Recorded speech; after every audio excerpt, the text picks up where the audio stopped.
This is crazy to say, but courts around the country, courthouses, are bracing for violence as a result of Donald Trump now being under 3 criminal investigations. It almost sounds surreal. What?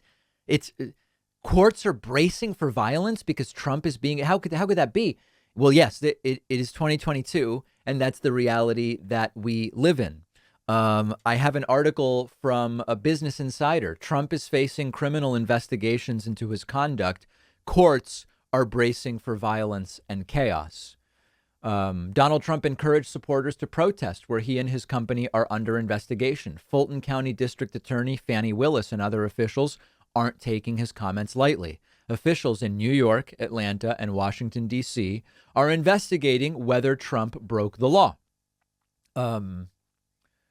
These cities are taking Trump at his word and preparing for the worst.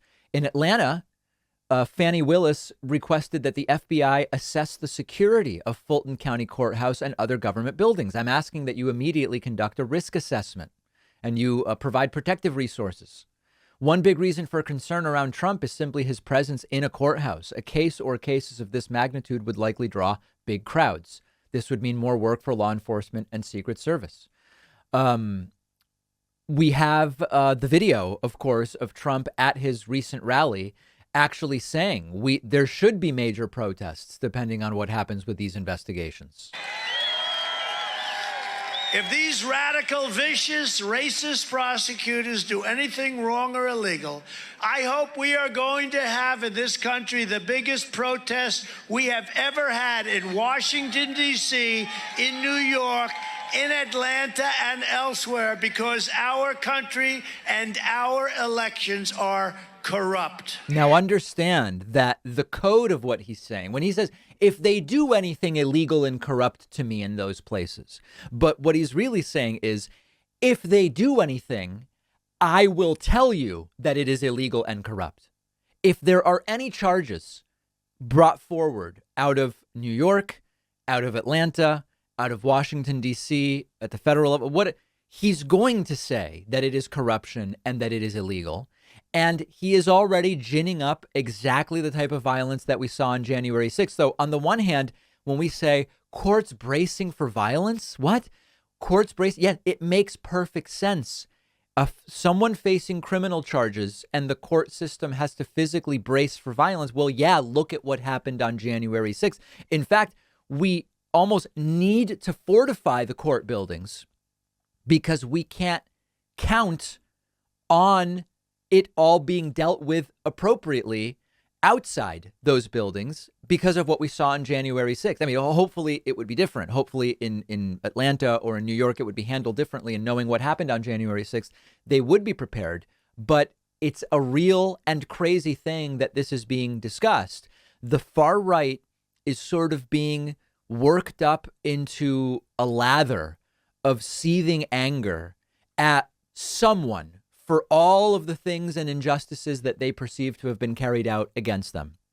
And there are certainly injustices that have been carried out against the average person. When we talk about the two justice systems we have, when we talk about our economic system allowing and even causing such inequality and disenfranchisement, of course, but their ire is being pointed at the wrong place, at election systems that are supposedly fraudulent, at investigative systems that are supposedly targeting Trump with the so-called witch hunts. They are being told something's going to have to be done, but it always ends up being a cynical use of these people by Trump, either for their money or, as we saw on January 6th, it's almost like for their freedom. They traded their freedom for Trump when he said, let's go to the Capitol, and more than 700 of them now facing criminal charges. So this is a keg that could very well explode. Now, I think it's important to mention one additional thing. I fear a rise in violence regardless of what happens to Trump. And what I mean by that is Trump in and of himself is not the root cause of the weaponized xenophobia and disinformation and authoritarian leaning. he identified it as a good way to wrap up this electorate that was to some degree made up of people that were not really even following politics up until Trump swooped in and said, hey, here's how you can get involved and help me rise to power.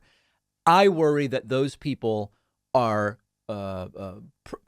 likely, plausibly going to become violent over the next couple of years, even without it being Trump directing them to go to courthouses and cities where he is potentially facing charges, which, again, I still don't think is the most likely outcome. I think that there's a propensity here for violence regardless.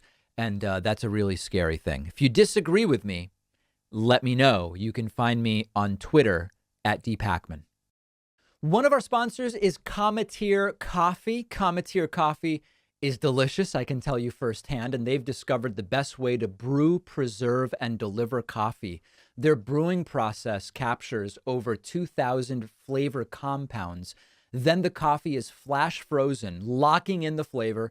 It arrives at your home frozen in a fully recyclable capsule. All you have to do is melt it by adding hot water or cold water for iced coffee. It takes seconds. It's the most convenient way that I have ever made coffee. I've been impressed with how the process protects the flavor. I really enjoy Cometeer. They have a variety of flavor options: light, medium, and dark single origin and blended coffee roasts from the best specialty roasters. You'll get $20 off when you go to cometeer.com/Packman. The link is underneath this video.